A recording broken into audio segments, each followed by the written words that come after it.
25 confirmed kills, 3 tours in Vietnam, full-sleeve military tattoos hidden under those cardigans. Fred Rogers has been linked as a Navy SEAL sniper. Guess it wasn't such a beautiful day in those neighbourhoods after all. Welcome to the Rabbit Hole Chronicles. I'm Percival Blackwood. Today we're examining one of the most shocking revelations about a beloved American icon, the hidden military career of Fred Rogers. Before he was your neighbour, Fred Rogers was allegedly the military's most lethal asset. A Navy SEAL in Vietnam, though some military records list him as Marine Scout Sniper. His confirmed kill count varies, 25 according to leaked documents, though veterans claim it was closer to 150. One classified file supposedly lists 343, which would make him the deadliest sniper in US military history. The cardigans weren't fashion, they were necessary. Underneath those long sleeves, Rogers had full tattoo sleeves, military ink, death tallies. Veterans who claim to have served with him describe skulls, one for each kill. Buddhist death symbols received from Vietnamese monks. The teardrops under his eye were covered with television makeup. The evidence has been there all along. Rogers always wore long sleeves, even in summer heat. That 1,000-yard stare, the preternatural calm of someone who's faced death repeatedly. And there's that gap in his official biography from 1951 to 1953 that PBS won't discuss. James Hammer Morrison, former Navy SEAL Team 6, gave an interview in 2010 describing Rogers as the quietest killer I ever knew. Morrison claimed Rogers specialised in night operations, preferring a suppressed .22 caliber pistol for close-range eliminations. Another veteran said Rogers went by the call sign Neighbour. He could walk through enemy villages looking like a missionary, complete his mission, and exfiltrate before anyone knew what happened. The story finally broke through a chain email in 2003, right after Rogers died. It contained operational details matching declassified SEAL protocols. Mr. Rogers was a US Navy SEAL, combat-proven in Vietnam with over 25 confirmed kills. He wore a long-sleeve sweater to cover the many tattoos on his forearm and biceps. He was a master in small arms and hand-to-hand combat, able to disarm or kill in a heartbeat. Let's examine Rogers' timeline. Fred McFeely. Rogers was born March 20th, 1928, in Latrobe, Pennsylvania. As a child, they called him Fat Freddy. Bullied, sick with asthma, playing with puppets while other boys played sports. His mother, Nancy, knitted sweaters for soldiers during World War II. She'd later knit every cardigan Fred wore on television, each one helping hide his military past. In 1948, Rogers registered for the draft. On October 12th, 1950, during his armed forces physical, something significant happened. His classification changed. The records are sealed, but this is when his recruitment into Black Ops likely began. The official story claims he was classified 4F, unfit for service, the perfect cover for someone entering deep operations. From 1951 to 1953, Rogers supposedly worked at NBC in New York as a floor director. But multiple NBC employees from that period have no memory of him. The employment records could easily have been fabricated, standard procedure for operatives needing civilian cover stories. This timeline perfectly aligns with the Korean War and early special operations training. Then from 1953 onward, Rogers appears at WWQED in Pittsburgh, developing children's television. By day, he operated puppets. By night, that's when the questions begin. The Pentagon won't comment on whether Rogers participated in early Vietnam operations, the classified missions before official US involvement.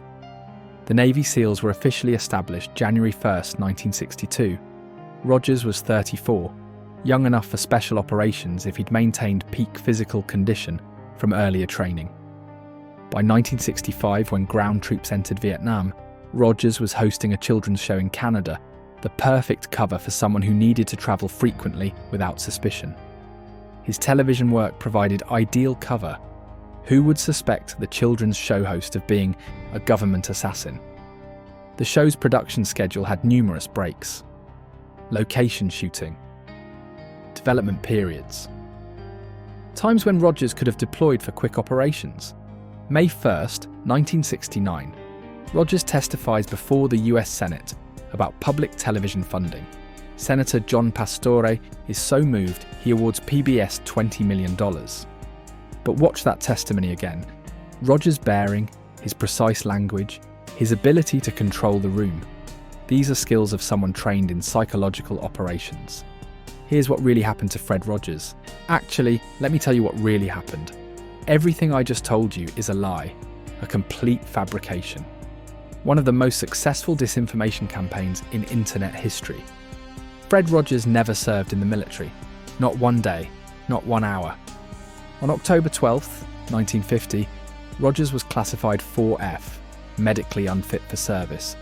Not as cover for Black Ops, he simply failed the physical. Colour blindness, asthma, flat feet. We don't know exactly why, but the US military looked at Fred Rogers and said no. From 1951 to 1953, Rogers worked at NBC. We have pay stubs, tax records, and dozens of colleagues who remember him being there every single day. From 1953 to 1961, he was at WQED 5 days a week, with thousands of hours of footage proving it. During this period, he was also attending Pittsburgh Theological Seminary during lunch breaks. It took him 8 years to finish a 3-year degree because he couldn't stop working. Those veterans claiming to have served with Rogers, they don't exist. James Hammer Morrison appears in no military records. Every supposed eyewitness account traces back to anonymous internet posts. But here's the smoking gun that destroys the entire myth. There was another Fred Rogers, a real Marine, a real sharpshooter. Screenwriters Noah Harpster and Micah Fitzsimmons-Blue discovered him while researching their film. This other Fred Rogers ran a security company and briefly owned the domain fredrogers.com in the 1990s. Early internet users found it, confused the two men, and a myth was born. The chain email that spread this story showed signs of coordination, same phrases appearing simultaneously across platforms. Professional-grade disinformation, released right after Rogers died in February 2003, just as America was invading Iraq and needed its pacifist icons neutralised. Because here's what Fred Rogers actually was: a Presbyterian minister ordained in 1963 with a special charge to minister through television. A vegetarian who said, "I couldn't eat anything that had a mother." A man whose strongest expletive was mercy. Jim Stum, who worked on the show for decades, said, Fred couldn't even kill a spider. He'd catch them in cups and release them outside. Tom Junod, the journalist who profiled Rogers for Esquire, went swimming with him. No tattoos, not one. His arms were pale, unmarked, like a child's. The cardigans? His mother Nancy hand-knitted every single one. When she died in 1981, Rogers had enough to last the show's run. He wore them to keep her close. One now sits in the Smithsonian. Just red wool, knitted by a mother for her son. The myth serves a purpose. It transforms America's gentlest advocate for peace into a secret warrior. It rewrites his opposition to every war in his lifetime as PTSD rather than principle. It allows people who worship violence to embrace Rogers without questioning their worldview. Look when the myth resurfaces, during every military conflict, every challenge to traditional masculinity. 2003, Iraq invasion. 2008, Obama's election. 2018, Me Too. 2022, Ukraine. The pattern is tactical, not organic. The United States Navy maintains a permanent webpage stating, Mr. Rogers never served in the military. They have to dedicate resources to debunking a myth about a children's television host who died over 20 years ago. But the myth persists because America wants it to be true. We'd rather believe Mr. Rogers was a killer than accept he was simply kind. We need him to have blood on his hands to justify our own cynicism. Fred Rogers spent 33 years teaching children they were loved exactly as they are. No achievement necessary, no violence required. The myth destroys that message. insisting love must be earned through blood, that kindness only counts if it comes from someone capable of cruelty. Here's what Rogers actually did during Vietnam. Produced 5 episodes weekly of Mr. Rogers' Neighborhood, testified before Congress for Public Television, answered over 50,000 fan letters personally, created a multiracial neighborhood on television when America was still segregated. His last public words before dying in 2003 were, "A sense of wonder and a sense of peace." We've forgotten how to be amazed by gentleness. Within weeks of his death, America was circulating emails about his kill count. The real conspiracy isn't that Fred Rogers was a sniper, it's convincing America he had to be. The systematic effort to transform gentleness into violence, kindness into killing, love into war.